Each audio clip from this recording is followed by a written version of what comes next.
Vegas lights shine bright, bad boys sitting pretty. Michael, Steve, Rob running things in Sin City.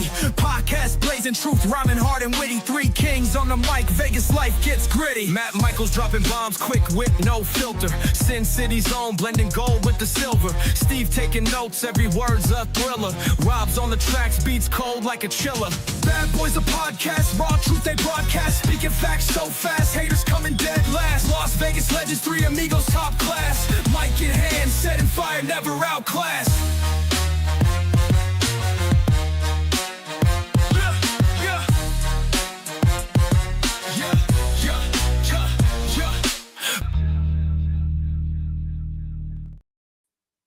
Hey everybody, Matt Michaels, Sin City Steve, and Rob Larry here on the Vegas Bad Boys of Podcasting. And gentlemen, it was a SummerSlam weekend, 2 nights for the first time in history.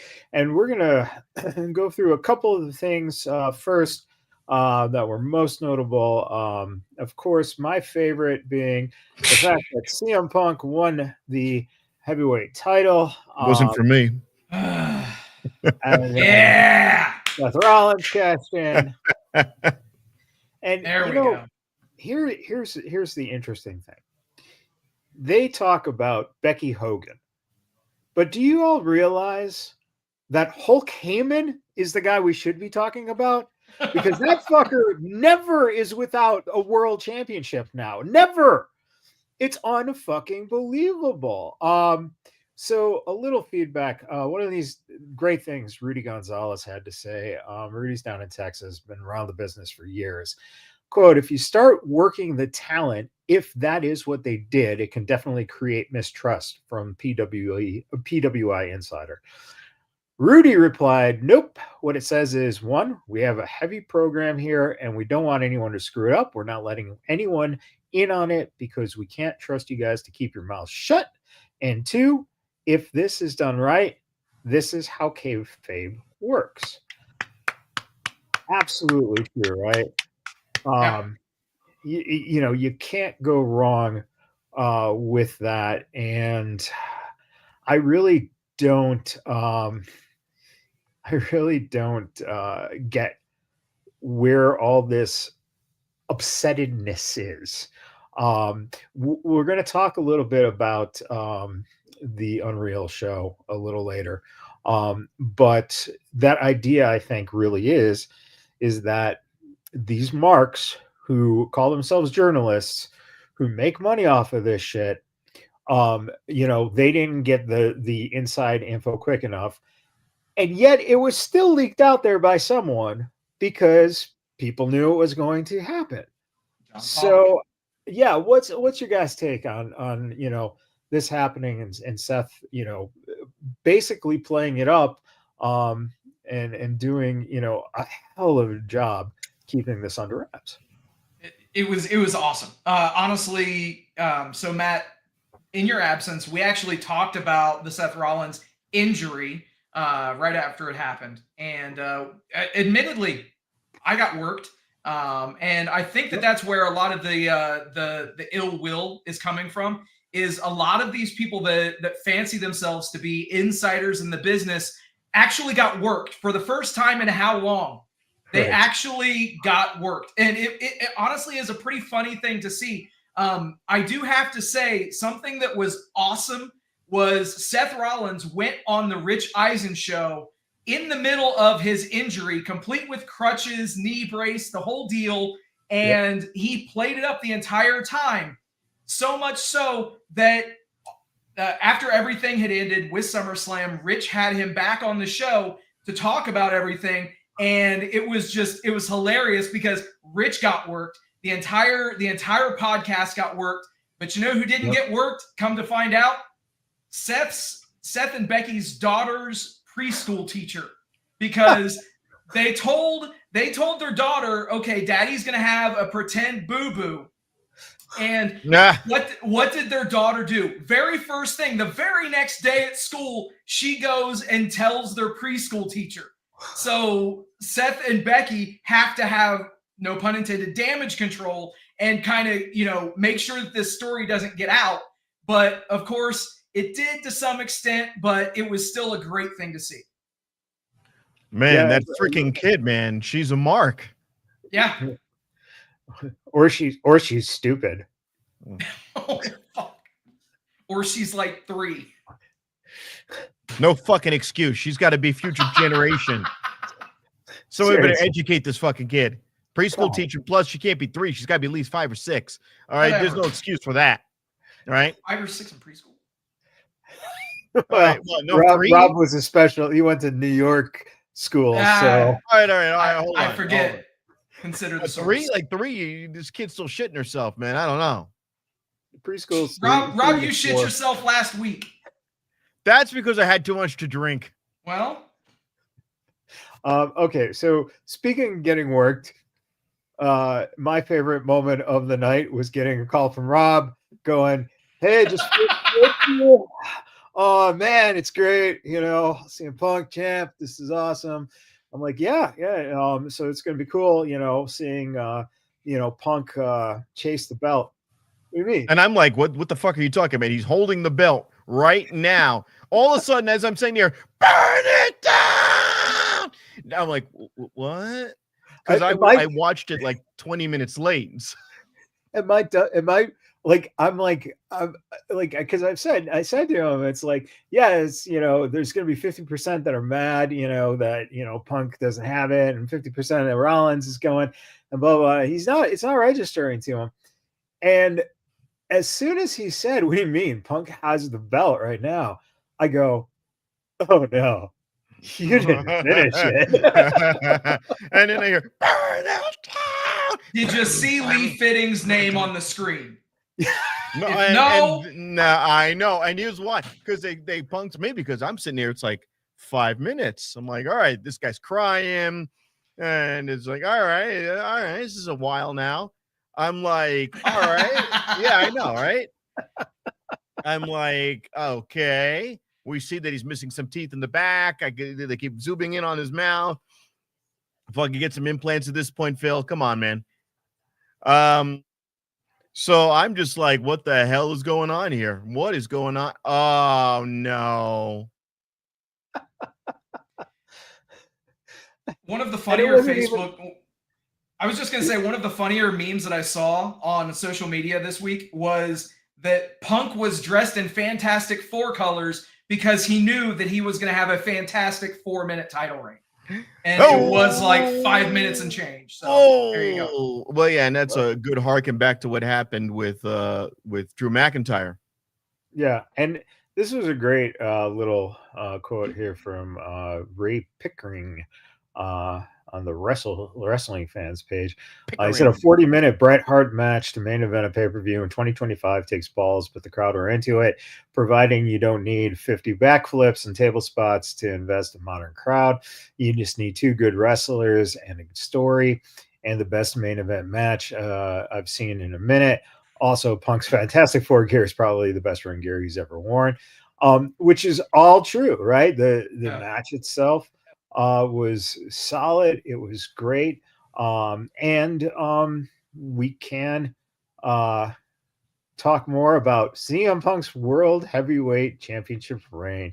No bad matches, no bad promos, ended before it got stale, put over younger talents, set the new record for shortest reign, managed not to get injured, which is a big one. That's a huge one for Fragile Phil. And didn't choke anyone. Right. Whether it's 434 days or 5 minutes, he's still best in the world. But here's my question. Which is a worse title run, to be him or to be Kofi Kingston and lose in one move? You know what? The honest answer is this isn't it's not a bad thing. No, of course. This is a chase now. Kofi literally was that done. Was terrible. Yeah. It was your god. And he never reached those heights again.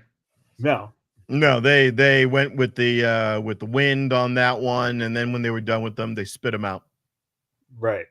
And you know what? We got to give credit to Gunther. I mean, look at Gunther, man. This bloody fucking mess. Jesus. Well, now here's the question. Do I take it at their word that he's seriously injured and that he's going to be out indefinitely, or is he taking just some break time? Yeah. It's the work. Yeah. It's absolutely a work. Yeah. Give the man a vacation, man. Yeah. Give the man some time away. Yeah, it's completely good. And then, he gets drafted to SmackDown and he chases for that title. Right. And that's, we haven't seen Cody versus Gunther. And I think that that is something that will be phenomenal. This was great from Matt Hardy. So in context, CM Punk cashed in his second Money in the Bank contract on Jeff Hardy at Extreme Rules back in 2009. And Matt Hardy said, "Yo, Seth Rollins, thank you for avenging my brother Jeff Hardy tonight at SummerSlam," which I thought was fucking brilliant. Just how cool is that? But most all, and I think the lasting image we'll always remember for this night was, of course, this beautiful oh god Titanic image of "I'm King of the World" and Hulk Hogan holding on to his beloved Seth Rollins. Man. So, night one, that's the main event. Night two, dude, you just got to give it to, again, the storytelling that was going on in this match with Cody and Cena.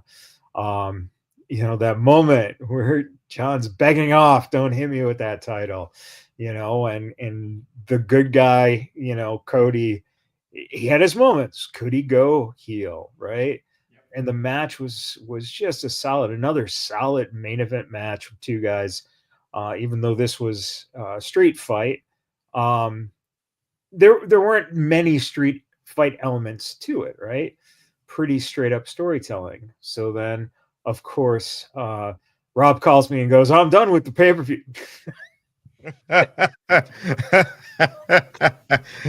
This time I waited. This time he's like, "Wait a minute."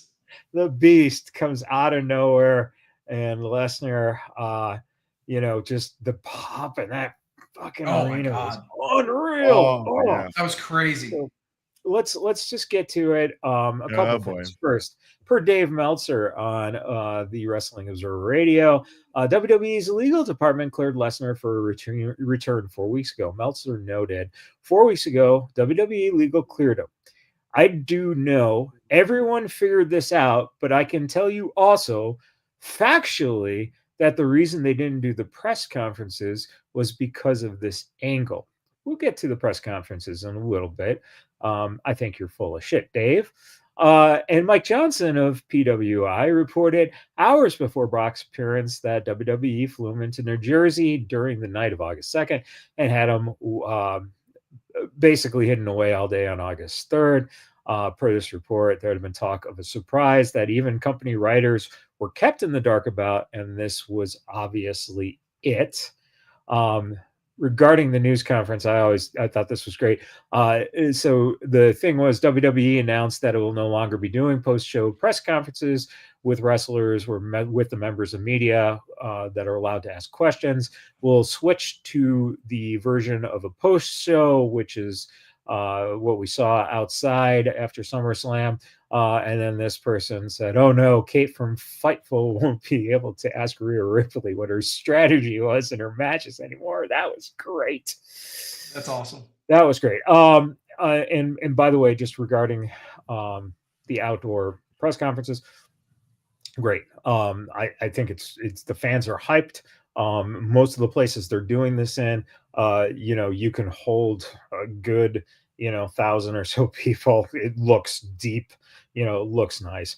But as for Dave's assumption that this is why they're doing it, I don't think so. I think Dave really, once again, we'll get to the whole, the reality show. But again, pissy pants, poor fucking sports writer, journalist thing, mad about it. Can we stop calling these guys fucking journalists? I'm getting sick of that shit. I'm really getting tired. Oh, I'm a journalist. You're not a journalist. Yeah, they're not. No. They're fucking. They are conmen. I was there in 2003 when the bombs dropped in the arena. What? But I fucking Michael Cole goes to that well all the goddamn time. I'm a journalist, and I'm like, no, you're fucking not. You're not getting a Pulitzer. You ain't getting shit, buddy. well, Edward R. Murrow. You're not okay. even good enough to be at the level of a Sean Hannity. Yeah, but he is an actual paid commentator who is playing a role. Dave Meltzer is a fucking monkey. So is Mike Johnson and all these guys. Their reason for existing is to make money off of you, the listener. That's it. That is it. And that's been plain since day one with Meltzer all those years ago doing this. And he's just pissed that because of this thing called the internet, any idiot like us can come on and say whatever the fuck we want, and we can call ourselves journalists. So there you go. And taking a journalistic route, let's look at a couple things about Brock. This guy here, Heart Editing of Shallots, I guess, Scallots, said John Cena willing to work with Brock should genuinely be a bigger deal in Hollywood. It should ruin his fucking career. So that's the extreme take, right? We got this from Casual Q. Nikki Bella is back after she was guilty of abusing her ex-husband. Ex-convict Jelly Roll had a match, and Cardi B, a woman who openly admitted to drugging and robbing men, were all featured, and no one said anything. Brock wasn't even found guilty, and Ho's mad? Yeah, all right. And that was a great point. Jimmy Vaughn said, I feel the need to clarify, since the internet is rampant with misinformation. By Janelle Grant's own admission in the Vince McMahon lawsuit, Brock Lesnar did nothing illegal. There was no encounter between the two. Was his conduct unethical? Yes, allegedly, but illegal? No. So that's some of the clearing up of what's going on. A couple more things before we talk about it. Triple H says Brock Lesnar does what he wants to do, and the WWE is happy and lucky to have him back. He does whatever the heck he wants. When you're Brock Lesnar, you just sort of can. When the music hits and you walk down that aisle, doesn't matter where he is, he sort of does what he wants to do. We're thrilled to have Brock back. We hit him up and said, it's time to come home, and he was into it. So here we are. A massive, massive moment for our WWE fans, something that they thought they were never going to see. And then this last thing really quick here. Paul Heyman said this, and this is very true. Everyone has criticism in life. There are people that criticize Jesus. There are people that criticize Moses. There are people that criticize Muhammad. There are people that criticize God or gods. There is no president that has ever existed with 100% approval rating, and there is no president that's ever existed that is someone that hasn't pointed to and say that president sucked. These are people who to this day think there are people to this day who think that Abraham Lincoln sucked. They're wrong, but they think it. There are people who thought FDR sucked. They're wrong, but they think it. Bill Clinton doesn't have 100% approval rating. Donald Trump doesn't have 100% approval rating. Nobody does. There's always going to be a critique of anything that we do. Very few people ever make it to the top of this top in life without either making mistakes or having skeletons in the closet. Obviously, the decision was made. It's time to bring back Brock Lesnar. Whatever this decision is based on, I respect it. If there are critics of it, get over it. He's here and he's going to be here, and you ain't going to be able to cancel him. Very true, right? So go ahead, Rob. You raised your hand. I got some. No, I say, he's right. He's 100% spot on. Fuck it. You cannot make everyone happy. That's impossible. Right. It's impossible at any venue of entertainment to make 100% of the people happy. Hell, even 50% sometimes. And WrestleMania 39 was a great example. We were all esteemed about how that ended. WrestleMania 40 was a huge pop. Why? Because somebody on the food chain said, "We're doing this. We have a long-term plan. You will like it." In the words of The Rock, enjoy the ride The Rock is taking you on. Yeah. half the time, yeah, some of those choices. Hey, keeping Seth Rollins' injury in the tank. All right, yeah, fucking A, that was brilliant. Oh, Brock Lesnar, you don't like his conduct? None of those people had conduct that was, good. Triple H especially. What he did to China, Jesus Christ. He treated Joni Laurer like a dog, and then he didn't want to even acknowledge her. She's only part of the Hall of Fame as DX. That's how, and when it was brought up, he said on the Stone Cold show, I don't want my kids to see that. And they go, see what? Steve. He's changed his tune on that. He evolved on it, but still, that's the point you're getting to. People can evolve. Yeah. I know, Steve was like, man, Brock Lesnar was such a, horrible person. And then Steve's like, oh my God, I bought 3 of his t-shirts when he came out, like his music hit. And I'm like, buy. And so, I was like, wow, Steve, That's a lot of money to put into t-shirts. The same shirt, 3 of them. Yeah, exactly.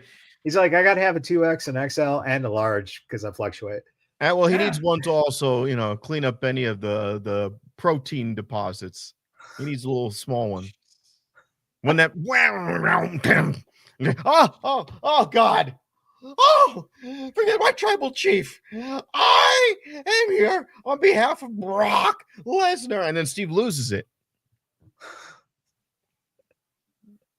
It's not accurate. But anyway, so realistically, here's what I have to say about the entire Brock Lesnar situation.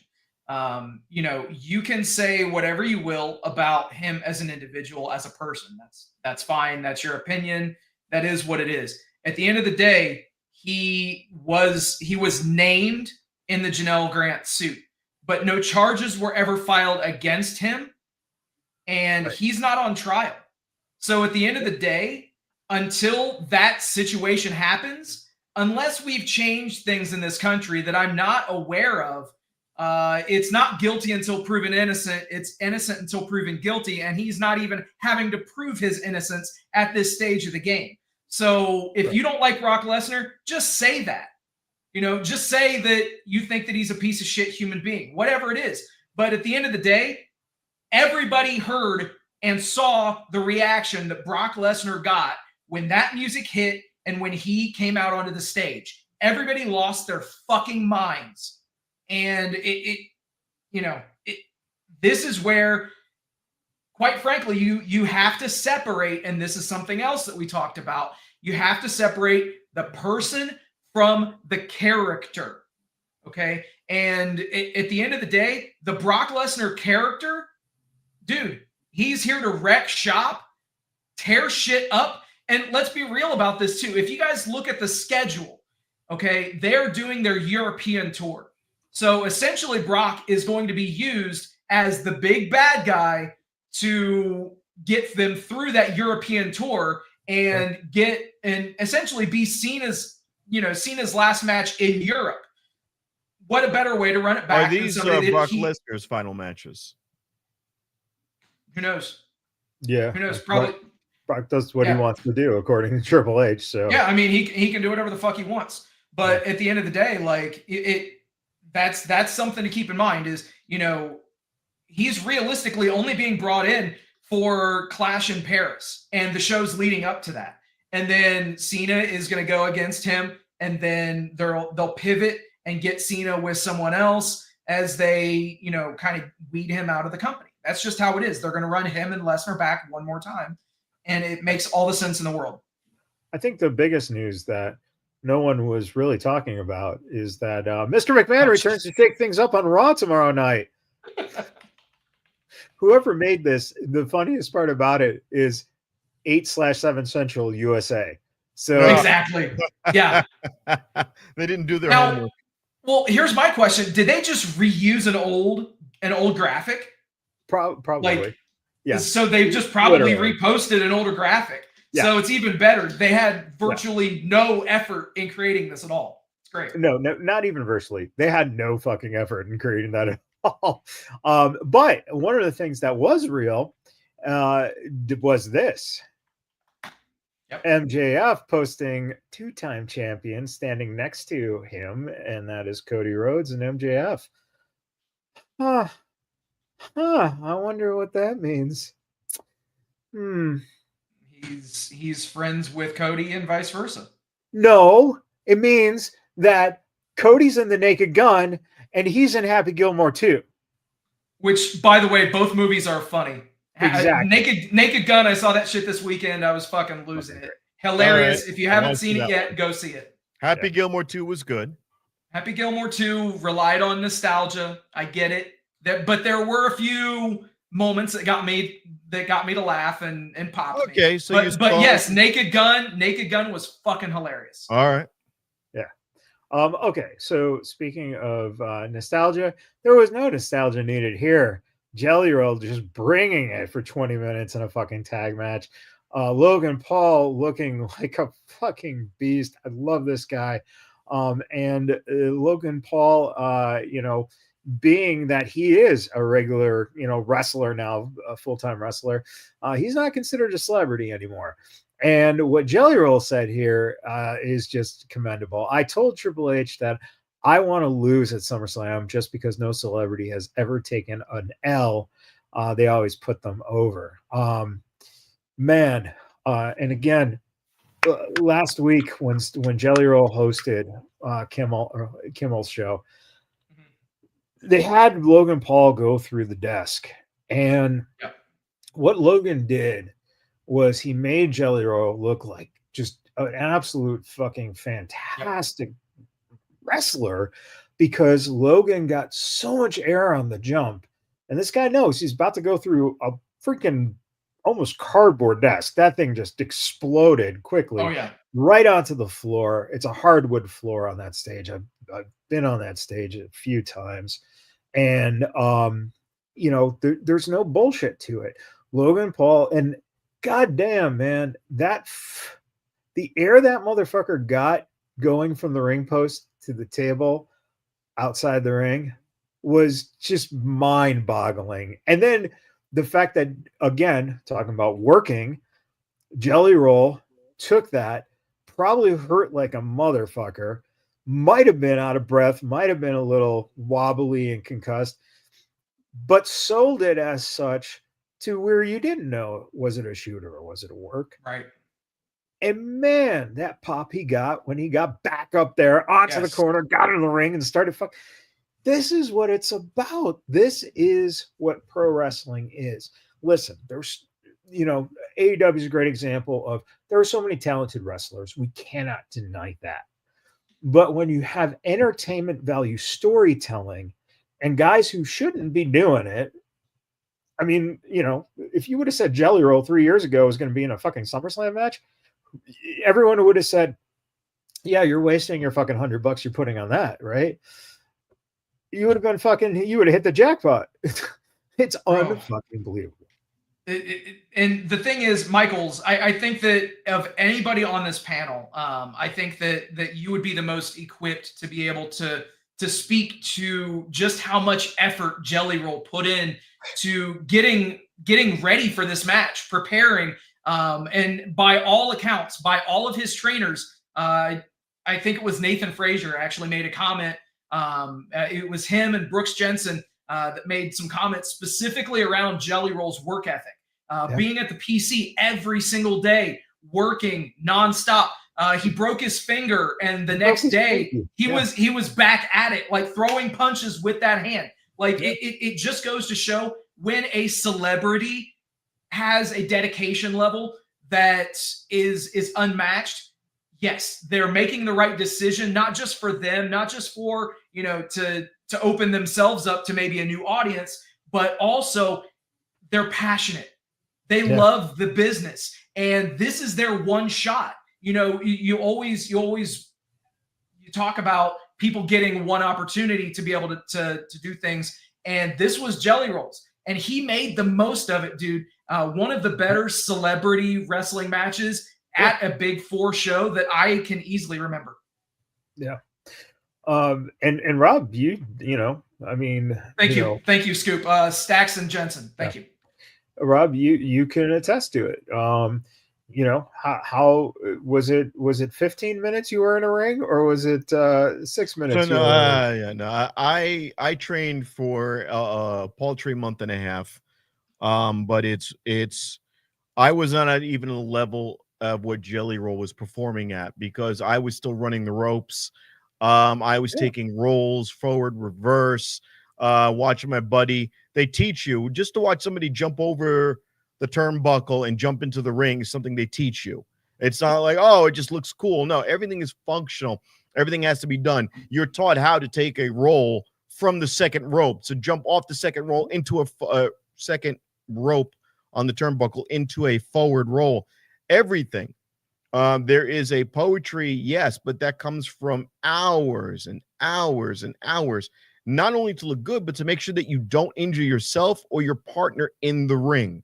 Right. Making certain that if I'm at the core, if I'm at the rope, my opponent is in the center, because if we're both at the center, we hyperextend our knees because the mat's depressed too much. Knowing all of these little details, and then having a guy do it in a month and a half, and sell at the same time. The only move he telegraphed is when he knew he was taking the bump.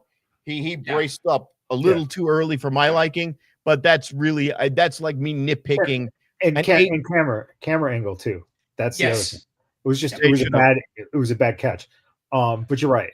That's exactly. That's a 9.98 out of 10. Yeah, when he was bracing up for that, they should have focused on Paul. When the camera angle that they got was when he did do that frog splash with the two primes, and his glasses are flying off. His eyes are bucked out of his skull. That was the best. But my favorite moment is watching them carry him off, and he looks back to the ring post, and he goes, "I cannot leave the guy." Oh my God, you're jerking my heartstrings there. You wrote, hey, I saw that look, Steve. It was the right way to sell. Yeah. It was the right way to sell a match. And you're right. It gets a little redundant if a celebrity comes in just to win. So him taking the L he gets his roses and then some. Having his wife ringside to sell all the reaction shots. Yep. I mean, oh my God. Brilliant. Yeah, just overall, just done spectacularly. And what was fascinating about it was there was so much fucking hate for this match by so many people online. And again, it just goes to show that people are fucking stupid. Because what did Dave Meltzer think about the match? Oh Jesus, I don't even want to see the fucking star ratings on SummerSlam. Are you kidding me? This shit's gonna be like fucking 1.2, 3.0. He gave Jelly Roll his props. He said that he did well given the spot that he was in. So, but regardless, that won't grab headlines because that's not the Meltzer hyperbole that everybody expects. Dave Meltzer does something right. Even if he gives him the props, the match rating is still going to be, is going to still be probably like a 3. Because because again, this is one person's opinion, and this is what we always fucking, revolve around because he's the only one out fucking doing it. A couple great legends were there, of course, and the Dudley Boys and the Hardy Boys getting ready for of course, their big match in TNA towards the end of the year. But man, that ladder match, Candice going through that ladder, that was fucking great. Somehow she's okay. Yeah, she looked so fucking banged up when it happened. That spot looked so bad. Yeah. Just some good stuff going on. But why I bring this one up is Rob was not a fan of that match. No, I thought it was table. Oh, Candice LeRae. Table. Oh, wait. Okay, he avoided the spear. He showed some acrobatics. Great. All right. He not Gargano, but the other one. And you know what? No, fuck you. That match is boring. That match was fucking solid boring. There was a couple of spots, and that was it. That was it. When DIY avoided the spear, and when DIY went through the double-decker tables, And then everyone went through their tables, and I went, all right. Okay. Well, all right. Anything else on this card stick out to you guys? Oh God. Can we talk for just a second about zip ties? Can we talk for a second about zip ties, please? Well, only if we talk about 5 to 10 minutes on them, because that's how much of my life I lost because of that zip tie spot. Jesus. What the fuck, dude? Okay, so obviously now with the stip in place, Lyra cannot challenge Becky for that championship. And to that, I say, good. Yeah. Good. They don't need to be working each other anymore. You can say whatever you will, but they just did not have good chemistry. Yeah. And I'm an independent young woman. I will not be treated like this. I do have to make a comment, and I don't know how many people caught this, but the irony of Lyra Valkyria's weapon of choice being as though she's the bird lady, and her weapon of choice was the crowbar. Yeah. Come on. But she didn't even know. She didn't know. She was. Boy, she didn't know what. She looked so. She didn't even know. Get the fuck out. She looked so goddamn awkward trying to hold that fucking thing. She was like, just stop it with her. Stop it. Yeah. She needs more time in NXT or more backstory with somebody else. The mic skills are not there. Some of the spots are great, but I'm not a fan yet. Yeah, she has good promise. Absolutely. And to be honest, I don't even know that she needs to go back to NXT, but it's just that she did not have good chemistry with Becky. And that's unfortunately that's what you get from time to time with people in the business. It's like oil and water with some people, and they just did not have good chemistry. The best part of that match was Bayley going down there and making her presence felt, if you will. Yeah, well, anytime Bayley comes out, her presence is felt. Oh my God. I would like to feel her presence. Yeah, of course. Nonetheless, Steve, you have to have any investments in olive oil. I think that would work well. Baby oil. Get it right. Well, you could cook in the kitchen with olive oil. Oh boy. All right. So Michaels, I got to put you on the spot. Before we segue out of talking about this show. Yeah. Because continuity matters. Okay. How many times have you mentioned certain things losing their shock value, their I hate it night 2. Their reactions. When all but one match on night 2 was a no DQ-esque match. Now, I say that as somebody who ECW was my bread and butter in the late 90s. Every match was a no DQ match in ECW. Yeah. But that's how it was. That's just the nature of the beast. No pun intended. But here in WWE, night 2, you had a triple threat, which by its nature is a no DQ match. You had a TLC tag match. You had the no DQ women's intercontinental title match. You had the steel cage match. AJ and Dom was a straight singles match. And then you had a street fight in the main. Right. So again, the biggest thing that where it got me was you just did tables, ladders, chairs match, and then for whatever reason, Becky and Lyra decide to use tables. Right. You don't do that. It doesn't make any fucking sense. And if your main event's going to use a table in a spot, like for instance, main event used the barricade, the steel barricade when he suplexed Cena on that. That's different. We hadn't seen that yet. We also had a cage match in there. You didn't even mention the cage match. I did. Oh, did you? I didn't even hear it. That's how you weren't listening to me. He said there was a cage match that was no DQ. Yeah. But again, it's the only thing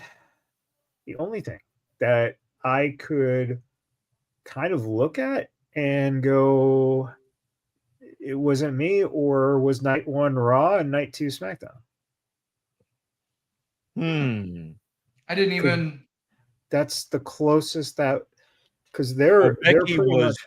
Becky was Raw on night 2. Yeah. Yeah, so that'd be a Raw match. Your triple threat was that night 1? Triple threat night 2. Triple threat was night 2, which, by the way, was arguably one of the best matches on the show that I think everybody's sleeping on. Yeah, I agree. Yeah, that's a SmackDown. Everything else was SmackDown except for Becky and Lyra. No, but wait, no, I'm asking about the one with Naomi. Yeah, that's SmackDown. Yeah. Oh, that's right, because she. Yeah, everything else, and then everything pretty much on Monday night except, well. Wait a minute, I'm having a brain fart here. Naomi's Raw. That's the Raw Women's World Heavyweight belt. SmackDown is. Oh, yeah. Yeah, so you had those two reversed. So maybe there's your answer. Is what you could have done is just kept it Raw and SmackDown, right? Yeah, because I mean, you could have put Tiffany and Jade on night 2 instead, and then put the other one on night 1. That would have helped break that up. But that triple threat match was fucking incredible, and that was putting Io Sky out into the world. She was the whole fucking thing. Yeah, bro, she is the best women's wrestler on that roster. Io Sky is the best women's wrestler in the world right now, straight up. No doubt. Well, you know what though? But if you look at it, here's the thing that makes it. I think her and Rhea just have this intense chemistry. They have a great chemistry, which is just wonderful. And we've now seen it in 2 straight pay-per-views, and power bombing Rhea Ripley into Naomi. Now you've gone from being a technical wrestler, a high-flying wrestler, to a wrestler of strength in that diminutive figure. That little frame being able to do that was spectacular, and it elevated the match, and it elevated Io Sky, for me personally, to a whole nother level. Naomi's mic work is the best it's ever been. And I was only disappointed that they had her only as a backstage interview on Raw. I felt she should have been in the ring conducting an interview. Maybe there wasn't enough time. I felt that diminished it a little bit, but she's doing her best right now. Whatever, man. Shout outs to her dad for the ring introduction as well. Wait, there was a ring introduction? I couldn't hear over Michael Cole not shutting the fuck up during a guitar solo. Yeah. Because he was talking about the guy playing the guitar. Hey, right now we've got Naomi's dad and their award-winning guitarist doing a solo for his daughter. And then you shut the fuck up and let him do the goddamn solo. You fucking mic hog. I don't know. Shut up. Shut up. Fucking Michael Cole. Okay, here we go. In response to Dominic's match with AJ, Rey Mysterio had to say at WWE SummerSlam, incredible 20-year tribute, Eddie versus Rey from AJ Styles and Dominic, aka Dirty Dom. Respect. Still wish Eddie would have beat me and kept Dom's custody. Fucking brilliant. That's awesome. I love him. By the way, say whatever you will, but supposedly Dom didn't know that AJ was going to come out in the Eddie Guerrero inspired gear or with the lowrider. So those were legit reactions from Dom. Right. And the other thing was that like the lowrider had been spotted there. And so the rumor was that Dom was going to come out in the lowrider as a tribute to Eddie, which totally, once again, flipped the script on the people who are in the know, So Dom was like, yo, I haven't stole this yet. I need to add another teardrop. He got it after the show, man. Oh my God. Okay. Really quick. Here we go to Raw the next night. One of my favorite things on Raw right now is Bronson Reed is now calling himself the Tribal Thief and referring to Roman Reigns' sneakers and carrying him around on his neck as the Shula Fala. And then Punk after Raw, after Roman got his shoes stolen again, posted a picture of his shoes. At least I still have my shoes. Holy awesome. shit. This is getting weird. This is like weird, foot fetish crap going on. I don't know. Well, and next thing you know, Roman's going to show up to TV wearing fucking sandals or something. Well, so I guess Roman is going to be the first wrestler signed to Jordan brand for Nike. That's right. Yeah. So I think this is where it's tying in is, Okay. getting the exposure on the shoes. On the shoes, that makes sense. But it was a good way to end Raw. Punk coming out there and doing what he did, and just everything just breaking down into craziness. It was fun. Another thing. Yeah. Oh man, I love this. Me and my hot husband are the greatest wrestling couple of all time. Oh, but wait a minute. At one point, that would have been you. And you're, oh, wait, you can't see him anymore. Becky Lynch to Nikki Bella during that promo was so fucking great. And this, mind you, after Becky the week before suffered a breast implant injury and of course, this has to note 300-pound Piper Niven gave her an elbow. You don't need to put it out there. But it dislodged the breast implant into the ribs. So, this was why Nikki really hasn't been active this past week, and we've just kind of seen her. But that in-ring promo, I never thought. So I hated the Bellas. I fucking hated them for years because they were not wrestlers. Right. They were green as goose shit, and but they put in their time. They put in their work. And, now it's like, yeah, man, I want to see Becky and Nikki go at it. Mainly because I want to see Becky and Nikki go at it. Oh, man. Woo. He's got his grapefruits back. I'm just imagine what the 3-year-old could tell the preschool teacher the next day. Oh, yeah. Wait, why would the 3-year-old sound like Vince McMahon? Oh God. Teach, let me tell you, Pally. Oh, my daddy and mommy brought home a Bella. Oh, that's right. And if she doesn't put out, she's getting put out.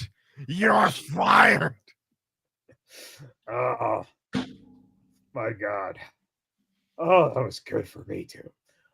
All right. Steve brought this to attention. Harada.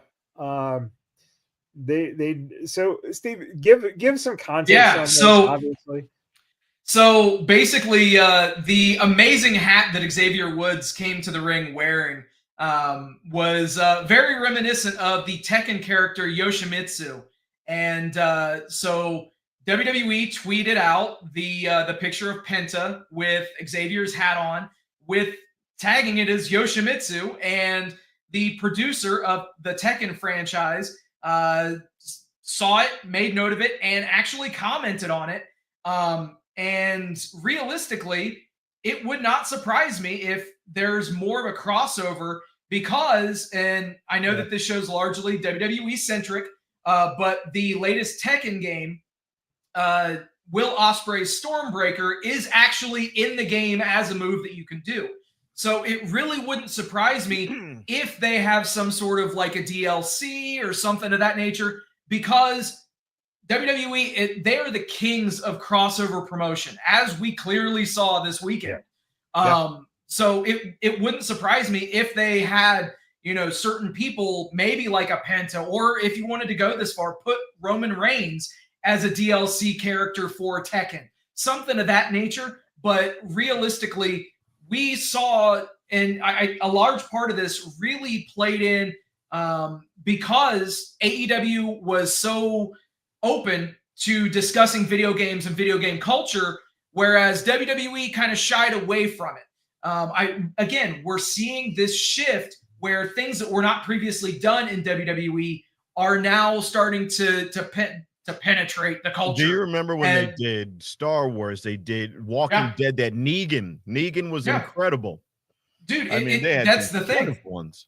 Yeah. So I mean, it wouldn't surprise me at all if we don't see somewhere down the line some sort of a crossover with Tekken and WWE. Yeah. Okay. So speaking of Cross, so apparently, Cross picked up on the alleged fans chanting "Cross, we want Cross," and he said, "Unreal.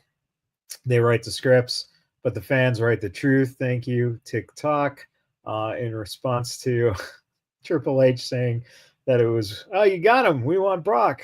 And there were some people who said that they were in the crowd and it was being chanted, "We want Brock." So very interesting to see that dynamic. I always wonder about stuff like that afterwards, and you go, "Oh no, I was in the crowd. Yeah. They said we want Brock. Yeah. Fuck that other guy." Yeah, I wouldn't be surprised. Whatever. I mean, it's again, it's a fan shows up. And Cross then did thank the fans for putting momentum behind his book signing tour. So here's the thing. Everyone believes that Cross is done as of Saturday. I think you're all being worked. We saw what happened with Truth. We saw what happened with Ron Killings. Obviously, I still, the way that they pulled that off, I mean, it's going to make me second guess talent releases or contract expiration until they show up on the other show. Well, and again, one of the things here is that you have someone who is selling a lot of merch. Oh yeah, he was leading the company. Right, leading the company last month. It'd be odd to me that you would want to part ways with them now. Number two, Kevin plays everything close to the vest. If there's one person who is not going to tell you and will mislead his friends because he wants to keep it a secret, that's the thing. The other thing too, when you have Triple H play that off, Triple H didn't ignore it or whatever. He just said, "Oh, you got Brock. He was here." Again, Triple H is a smart guy, The other interesting fact is if you wrote them off, usually they like to bury them on the way out. Kevin didn't get buried. That was a competitive match with Sammy that could have gone either way. And on top of it, on Monday, you had Sammy actually mention him. So there's these little things that just, and Kevin's got the book out now. So there's things that don't add up to me. Again, everything's been signed, people are quiet, and then they show up and fans are like, holy shit, they're back. They fucking, you had to take them back because we made that happen. Yeah, but there's one thing you guys are ignoring. That match was great and it had excellent storytelling. When she hands him the pipe and goes, "I want you to hit him," and he has to think about it. We need to go back to this. That match was a fucking great match, and it did a lot of good storytelling in about a 10-minute match. It accomplished a lot in the development of the character of Sami Zayn. He's not super clean. He has to think about it. They did that trope with him, and they did it with Cody Rhodes, and it was not a clean. And again, that's another factor that you go. Usually on the way out, Kevin would have been beat in 5 minutes. He wouldn't have been on SummerSlam. It would have been on Raw. Yeah. Ricochet was slammed on the hood of a van, and we never saw him again. As it was, and Rob, you mentioned match time. They crammed a lot of storytelling into that match. That match was 8 minutes and 10 seconds. Yeah, I rounded up. But that's the thing. It wasn't even a 10-minute match. And those guys executed what they did in such a short amount of time. The thing that's pretty interesting is, again, I've got a window up with the match times over here because I'm that kind of a fucking nerd. But so that match was 8 minutes, and then the Stratton and Cargill match was 7 minutes. So those two matches right next to each other added up to 15 minutes, which was less than the Jelly Roll match. Those two matches combined. So I mean, they were methodical with how they planned out that show. By the way, I know Matt, you're steering the ship, but what did you guys think about the different schedule for SummerSlam this year? How it started earlier in the day and ended earlier in the day? Well, some people were a little off on that one. Well, yeah, but it realistically speaking, yeah, no, it's great, and I think we're going to enjoy the new time frames and schedules when they go to ESPN in 2026. Now, Nick Khan did say he's confident people who subscribe to Peacock for the PLEs will follow the product to ESPN. Will the subs follow the product to whatever new platform is? I think we've demonstrated to Peacock our subs will follow. They certainly all follow from WWE Network. And that expanded the subscribership extensively with Peacock. And there's obviously other product at Peacock to watch, which our fans who subscribe primarily for us were able to sample. Same will be the case with ESPN. Now, that's the thing. This was so misleading when it broke because it sounded like ESPN was going to charge you $30 per pay-per-view. And that's how fans were making it. And then it's like, well, no, you're paying $30 for not only this, whatever this is called, going to be called, but it's going to be all 7 or 8 ESPNs. All the ESPN stations, all the programming you get on ESPN is going to be on one platform, plus all the back catalog, whatever video and shit they have. Now, will WWE carry over the back catalog stuff? It doesn't look like it.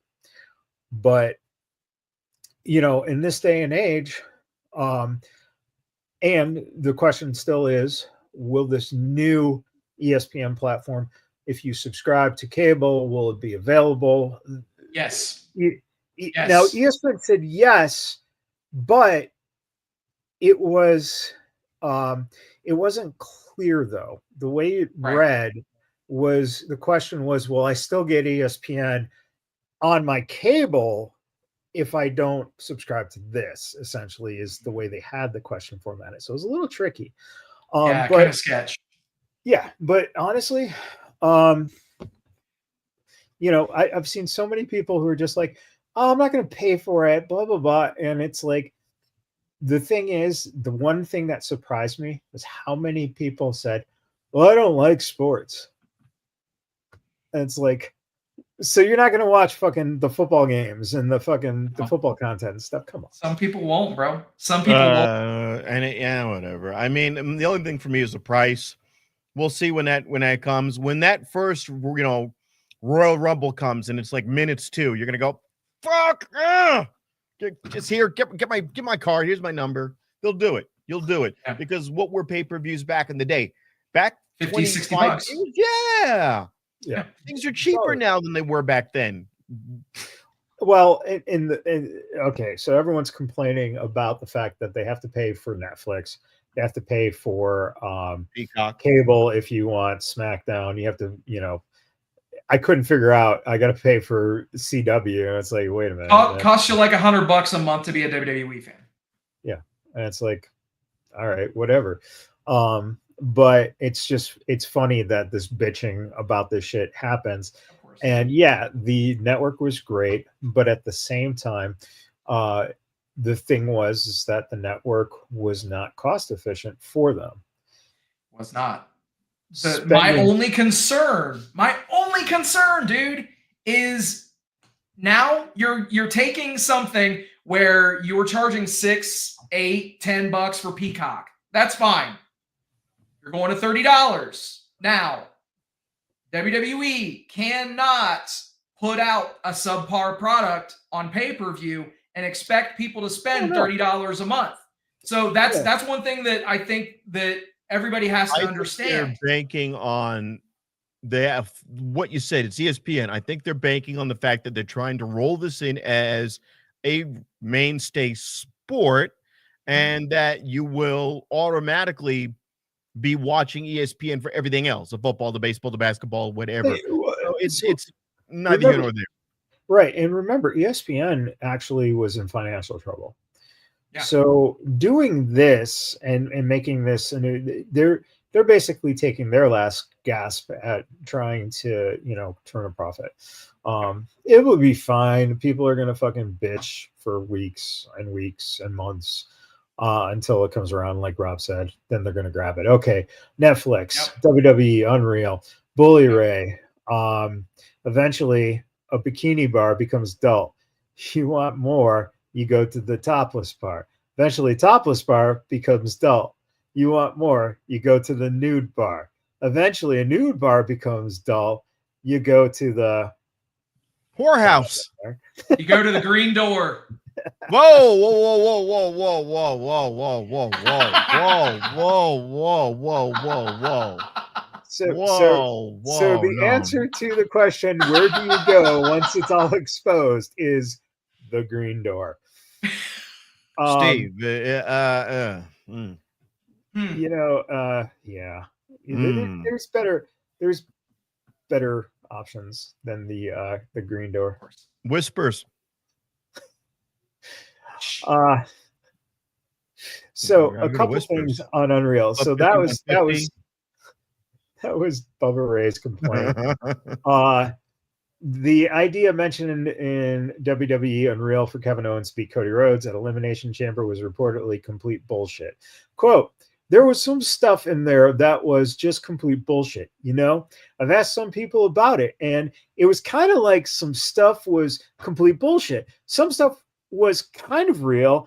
I can't say complete bullshit, although I was told complete bullshit was the idea that they were considering Cody Rhodes losing to the title to Kevin Owens at the Elimination Chamber. I just saw that WWE Unreal, and I can't say that's bullshit, but it's a terrible idea. And then I was told it's kind of bullshit. That was from Meltzer. What the fuck? What the fuck? What the fuck? And then this, I think this captures it. I find it absolutely baffling that some podcasters, reporters in the wrestling space who have spent years spoiling behind the scenes stuff are now complaining about WWE Unreal showing it. It's a fun show, and I don't think it's done any long-term harm. No, it's a fucking scripted soap opera about a scripted soap opera. Get over it. Didn't AEW do this about 3 years ago themselves? And they're still advertising that show, even though it's dated as hell with all the wrestlers who are no longer on that roster. AEW All Access. Yeah. Rob, if a tree falls and no one's around to hear it, is it still a tree? Come on. Here we go. Come on now. Now, so Britt Baker.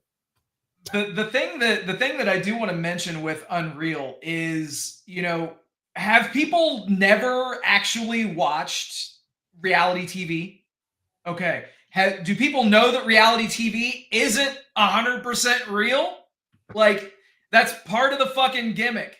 But everyone remembers, what was it, 1998 Blood on the Mat, when they're showing what was the one where they have Beyond the Mat? I always say Blood on the Mat.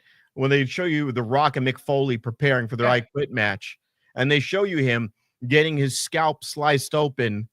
They show you the chair shots where, I mean, come on. This isn't anything new when you really think about it. The only thing I will say is this. I don't like this stuff, but I'm not going to watch it. That's just me. I don't want to see how the sausage is made, but I'm not going to necessarily complain about it. That's it. You just hit it. The people that I saw complaining about it, it's like, why did you watch it? You knew what it was. It's not like you stumbled upon it and thought, oh, more wrestling? No, you knew what it was.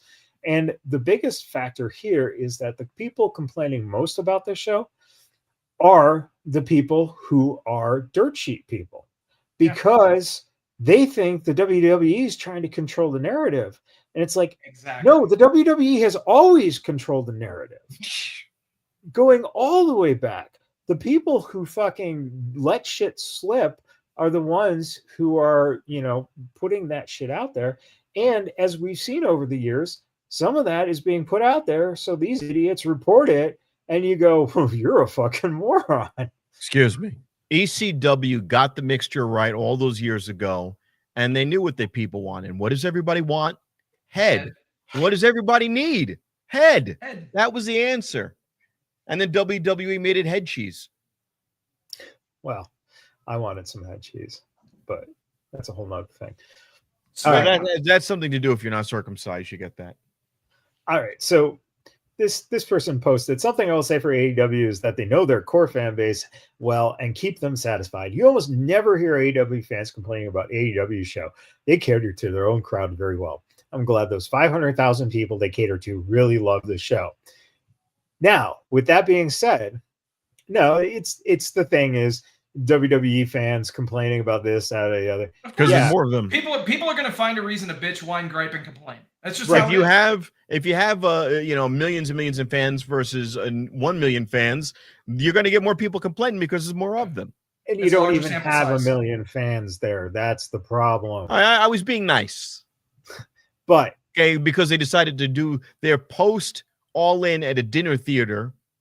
I mean, it's like, what the fuck? So, I hope I get a chicken cordon bleu. So three-week run at dinner theater too. It was a pretty good run, when you get 3 weeks like that booked. Those actors are making bank at least $25 a show.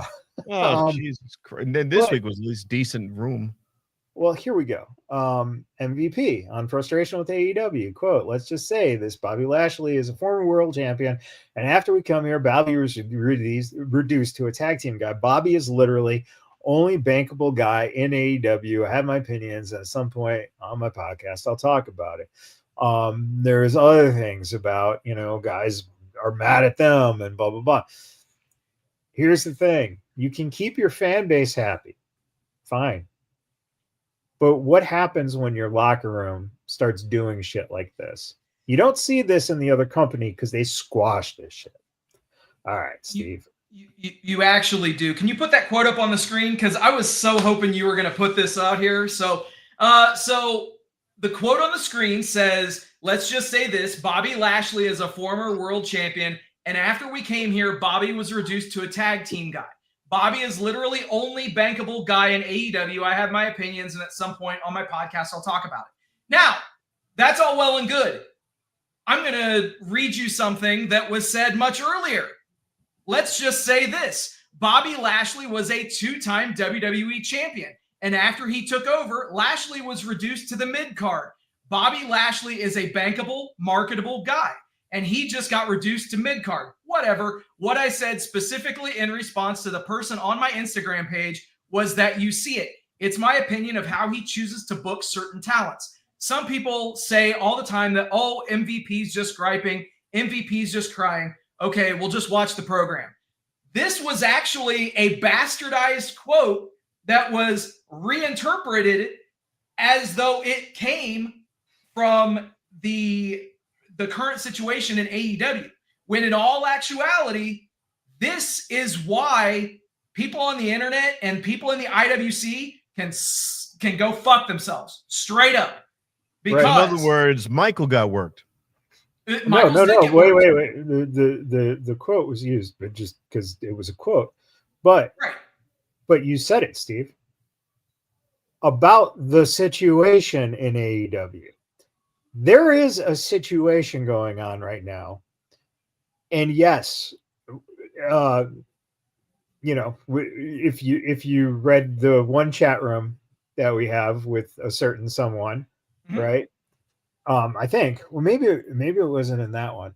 But Travis, there is something is going on. So they're not wrong though. It makes no sense to have one of the best guys of all time not have any ambition for the belt.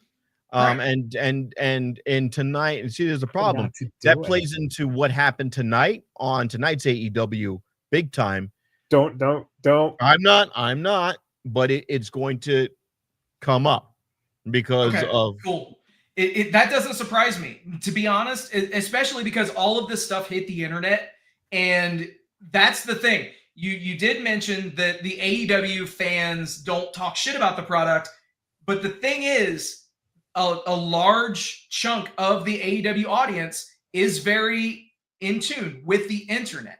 And so when stuff like this happens, then obviously they're going to know about it. Just like how there were reports this week, I don't know if you have the image, but things came out that MVP and the Hurt Syndicate squashed requests for them to drop the titles to Jet Speed. And it was reported from, of all people, Sean Ross Sapp at Fightful, that there is legit heat between MVP and, of all people, Speedball Mike Bailey. Right. I've never heard anybody in the world have an issue with, you got it, Rob, Speedball Mike Bailey.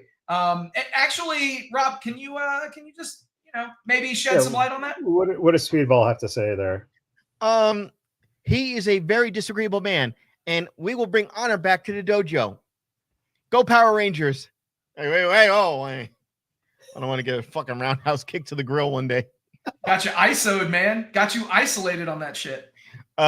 Look, it's without giving away from tonight. They don't necessarily address Bobby Lashley and they dance around it. You're doing this image of him as the Hurt Business. So they kept the Hurt Business theme going. You picked up where you left off, minus Cedric Alexander, and you've got these three black men and MJF, and that looked ridiculous. Optically, it looked ridiculous, and also based on the character of MJF, looks fucking stupid because he can't be trusted with any group. So, and after what he did last week, you already know. So here's the thing. How do you now, after having him as a tag guy for, half a year now, how are you going to pull that trigger and go, oh, yeah, I suddenly realized there's other belts out there? Honestly, it's very easy. MJF has that contract that he can execute at any time. So realistically, what you could do is when he tries to cash it in, you can easily have Bobby cost him that opportunity, cost him that championship match. In turn, MJF can cost the Hurt Syndicate their tag titles, maybe to somebody like a Speedball, so that it's a tainted win. Yeah. But that's easily one way you could do that. And then you could spiral Bobby into the main event scene, because they do need a bigger belts. And they do need bigger showcase for those guys. What is the one weakness of Bobby Lashley is Mike skills, but you've got MVP. Yep. You don't need anything else. You've got MVP. You've got everything you need there. Now, I give Shelton Benjamin a mid belt. Pick one, anyone. It does not matter what. You give MVP the title. This one. Give him this one. Give him the TNT belt, because Dustin ain't gonna have it for a long time, of course, and of course, Fletcher has it. So I was gonna say, did you not watch Collision? Yeah. Well, I already know the answer to that, but in any event, did I watch one of my favorite wrestlers go through a bloodbath for no fucking reason against a guy that they had no feud, and they just got to get a belt off of him? So let's just fucking have him go out in a plunder match. What, he has two bad legs? Yeah, I watched it. Hey. Now, if they wanted to, why they keep flashing the Von Erichs with him? And then because he's with them as I know, but you put him out ROH 6-man championships. Yeah. It's those titles should have been retired a year ago. Yeah. Another thing that happened with AEW, they are not going to release the people who are the people who own AEW, the money that's in there, which this quote is great. It makes me wonder if there's some kind of legal chicanery here, if the ownership is used for some kind of business or tax loophole thing. Why else would Tony fight the courts to hide it? Would it be that embarrassing to admit that Dave gets a piece of the action? Or WBD? Yeah, of course. Dude, WBD has to own something in the company. Seriously, at this point, they have to. And he's not going to give up. He doesn't want to give up this information because he wants control. This is the problem with this guy. Fucking get this guy out of here. Maybe we'll have a good company. So former WWE employee Tommy Carlucci has explained why Cody Rhodes has bad blood with AEW. There was a lot of backstage backstabbing there with the boys that he mentioned there. There was some heat with the backstabbing. Cody a little, maybe Mr. Khan wanted to take away his control over a lot of things, and Cody wasn't going to put up with it, and that's why he eventually walked. This says, this is surprising. Cody recently claimed he has bad blood with AEW, and now Tommy has revealed this. So if you go back and listen to our show back in early 2020, I told you guys that this was the situation. I had inside information and knowledge back then that the situation with Cody was that they're against him, you know. Been saying that for years. That's what happened, because that's what happened. And here you go. There's a legitimate thing, you know. It's not bullshit. And unfortunately, again, you know, you think about it. This is what happens when you when you align yourself and you realize to play for power, you play up this guy who is just a fucking mark billionaire. They learned it. They learned it quick. And while Cody was the one who was being courted by the network, this is why they got the deal, is because they knew who Cody Rhodes fucking was. They didn't know who the Young Bucks were. They didn't know who Mega was, who Hangman Page was. You had Cody Rhodes. That's who they wanted. You had Chris Jericho, and then you brought in John Moxley. Jericho was the bigger one. Jericho was. But Cody was the one the network wanted, because Cody got the game show. Cody got the reality series. Yep, yeah, exactly. That's what I'm trying to say. Yeah. This is the guy who got fucked by the power. Jericho doesn't have the power. Jericho can do what he wants, but he was not an EVP. Cody built this company with those guys, and then those guys fucking turned on him. And this is the thing that it's surprising to me that it's taken so long for this shit to really kind of start leaking out, and for Cody to finally just kind of go, you know what, fuck it. If I get fucked in WWE, I know I get fucked in the WWE, but those guys were supposed to be my friends. That's what he's saying now, which really is just fucking sad.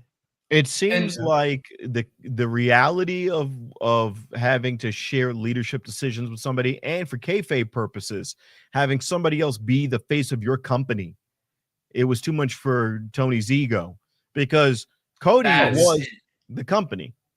And I've been saying this for years, Rob. You don't really know. As soon as Tony took over the press conference calls, within the first half a year, it changed from Cody to Tony. And Tony now started doing what any billionaire or a politician does. And that is, if you ask questions that I do not like, I'm going to ban you from asking questions.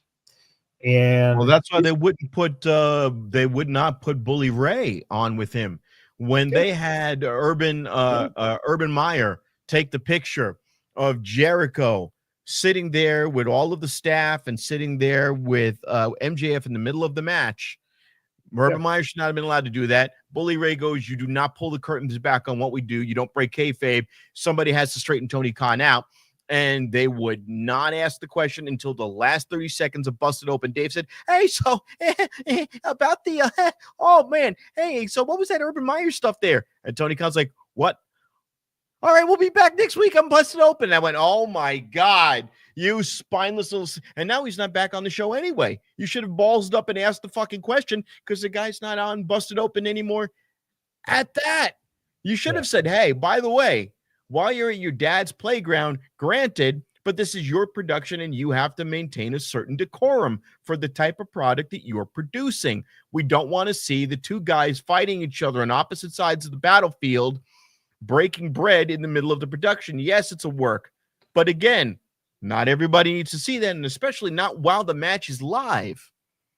That was, and he was tasked Bully Ray said to him, you better fucking ask him the question. Why is that even happening if Bully Ray's not allowed to talk to Tony Khan on that Friday edition of Busted Open? Oh, he wasn't. They kept him as far away from that as possible. Yeah. You could not ask fucking Tony Khan anything substantive on that show, and now he doesn't do it anymore. You can't ask him, hey, why are you calling on Triple H? Well, how is that good for your business? You couldn't ask him any of these questions. No. So you couldn't ask him something as simple as, why is the women's division having struggles? And this is early on when there were only 6 women. So he took it from that earliest stage to the bigger his ego got, the harder it was. And again, why is the only woman on the calendar Vicky Guerrero? Nobody wants to see that. Speak for yourself, asshole. Excuse me. All right, that brings us to this. All right, Steve, over under for AEW this week. All right, man. So this actually kind of ties in, ironically enough, to something that we briefly touched on. Obviously, Ooh. yeah, I know. Brief touches. The main event from Collision with Kyle Fletcher and Dustin Rhodes was a very, very good match. They actually did implement a screwdriver stabbing spot, so I'm sure that if you had watched the match in depth, you would have led with your complete outrage of them kayfabing a stab in the middle of a match. I was not happy with that. I kind of fucking hated it. Okay. There you go. There we go. In all seriousness, I think that what I can easily say is that match was fucking great. And the over under this week is there will be maybe one match this week on all of AEW TV, whether it's Dynamite or Collision, that is as good or a better match than that. Of course, I know it's subjective. I get the whole deal. But in terms of the story that they did tell in that match was a good one. And you did actually put over a younger talent, somebody that a lot of people thought would be put over at All In, but they actually got a little bit more mileage out of things and crowned Kyle Fletcher by having Dustin drop the title to him. I think that actually worked out in their benefit, and I don't think that there will be a better match with more of a fallout this week on AEW TV than that match between Fletcher and Rhodes last week. And we'll see where the future lies for Dustin as he recovers from his knee injury. As you mentioned in the post that you shared, both knees are shot, so they're already working, the knee injury. And speaking of that, giving credence to that. So yeah, there we go. I don't think we'll see something as good as that this week.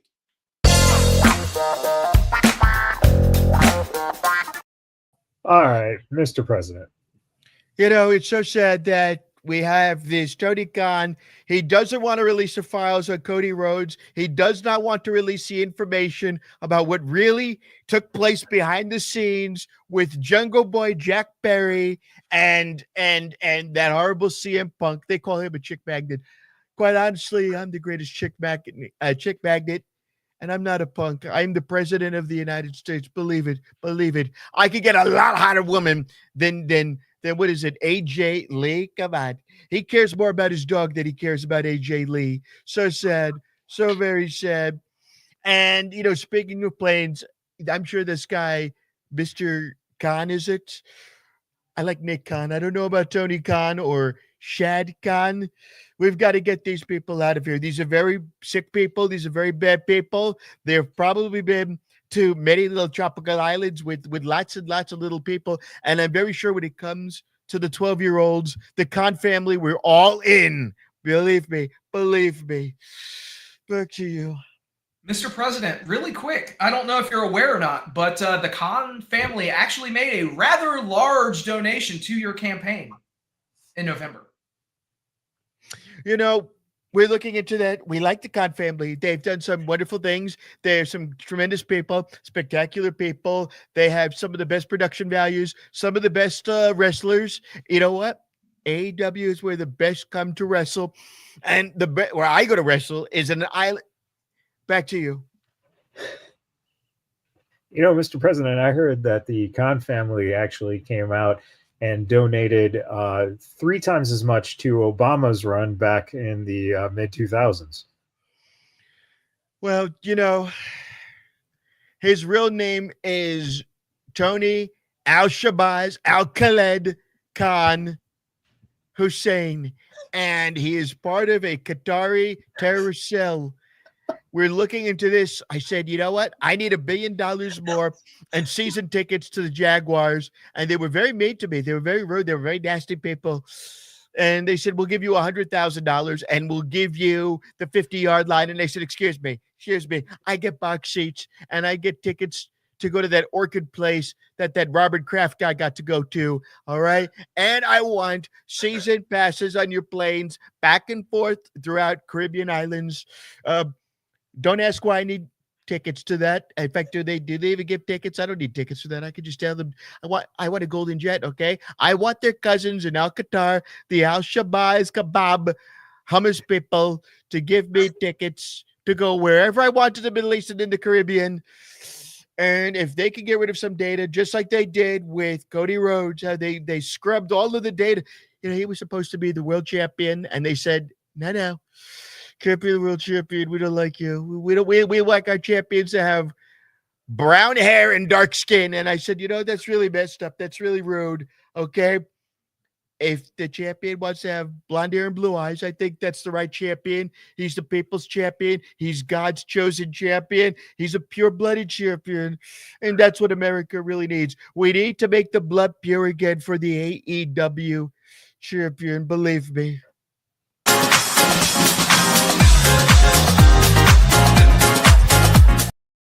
All right, time for our social media dump. TMZ will be presenting The Real Hulk Hogan on Tuesday, August 12th, 8 to 9 o'clock Eastern Pacific on Fox. Interviews from Sylvester Stallone, Vince McMahon, Mick Foley, Bill Goldberg, Jimmy Hart. Additional interviews from Alexa Bliss, Jacob Fatu, and Charlotte Flair. Last week here, Caesar's Palace put up a tribute to Hulk Hogan on the marquee with a picture from WrestleMania 9. Ric Flair said about the funeral, even in heaven, he sold out again, the most beautiful funeral I've ever attended. Everyone was there, from Kid Rock to Triple H to Vince McMahon to Dennis Rodman. The whole world showed up to pay respect to the greatest of them all. Rest in peace, Hulkster. Bam Margera posted this picture here of a cloud outside the funeral that apparently looked like Hulk Hogan posing, which is getting some rounds. Of course, Paul Heyman was there, showing his respects, putting a chili pepper and a flower on Hulk Hogan's grave. No, I think that's his bandana. That's a red bandana. Oh, is it a bandana? Oh, it's the red bandana. It's the Hulk bandana wrapped around the yellow rose. I mean, the AR Ric Flair back there too. Yeah. And of course, the Undertaker goes around in his gear. Full gimmick. And then there's regular fans in the background who look like they were like extras in Happy Gilmore behind a white rope. The guy's got a Hulk colored shirt that says it looks like WrestleMania or Hulkamania. It's not quite certain. It looks like a soccer on the shirt. So that's great. I love this AI stuff. But here's an actual true picture, artist picture. Tony Atlas actually made this as tribute to Hulk Hogan passing over. And of course, we all know that Hulk Hogan was spasming and his cadaver body slammed a mortician in the morgue. Once again, R.I.P. Hulk Hogan. Oh, God. Jesus Christ. And what neither of you guys even noticed last week is that it says 1971. Now, Hulk Hogan was 71 when he died.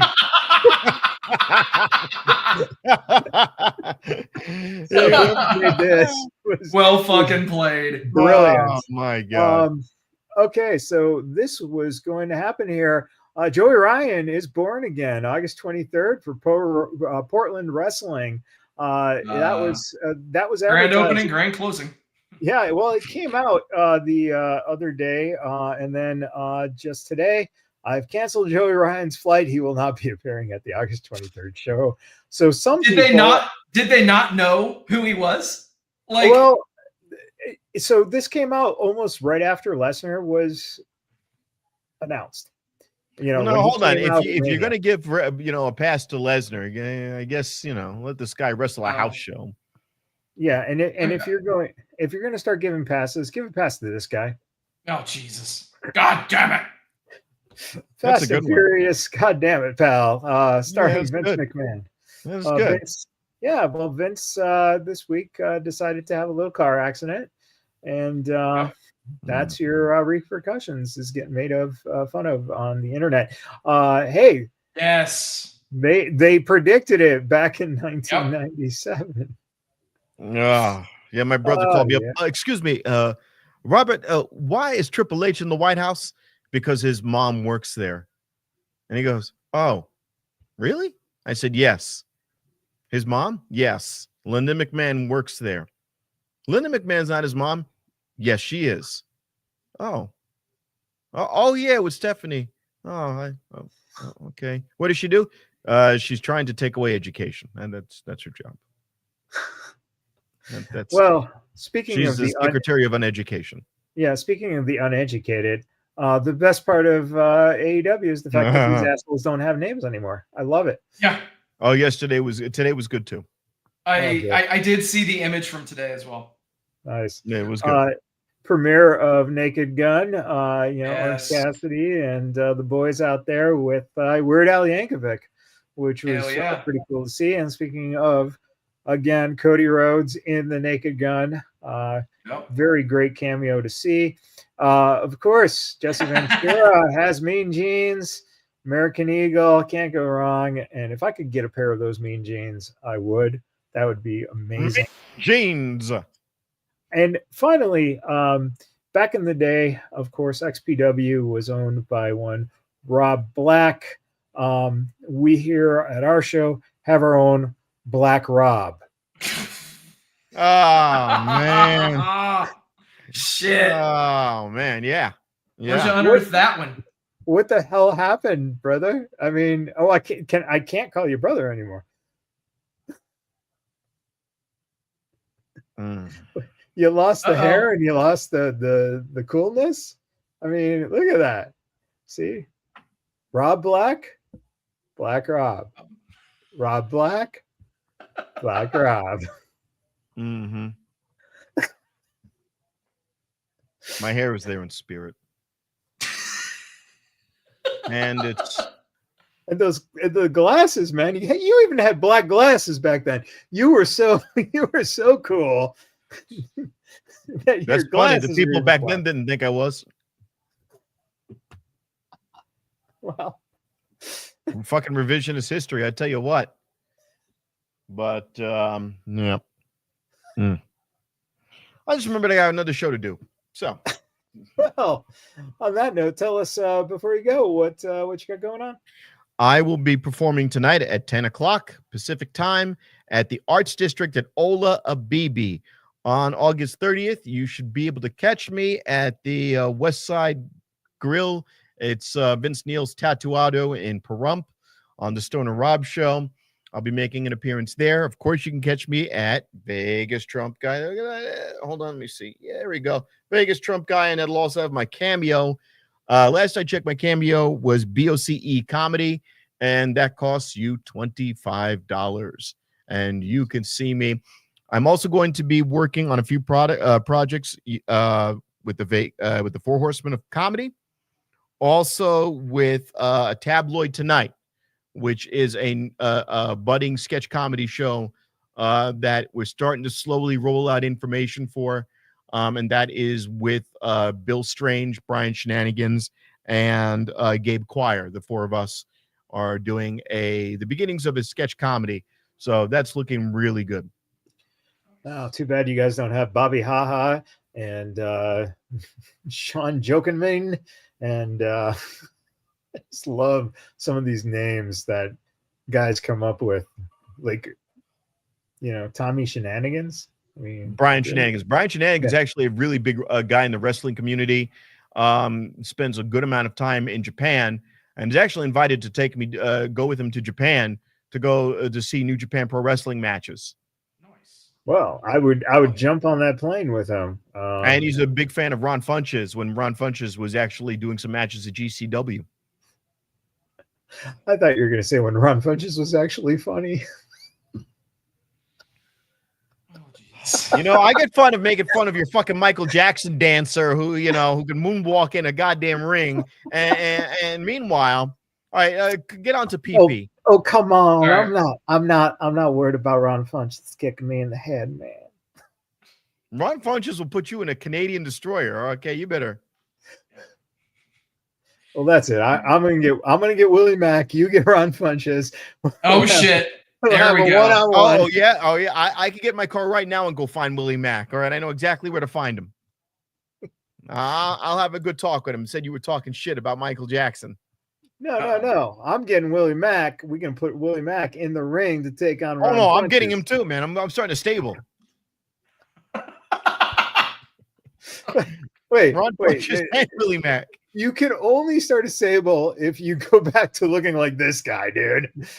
That is There you go. the perfect wrestling manager. Let me tell you something, Shivani.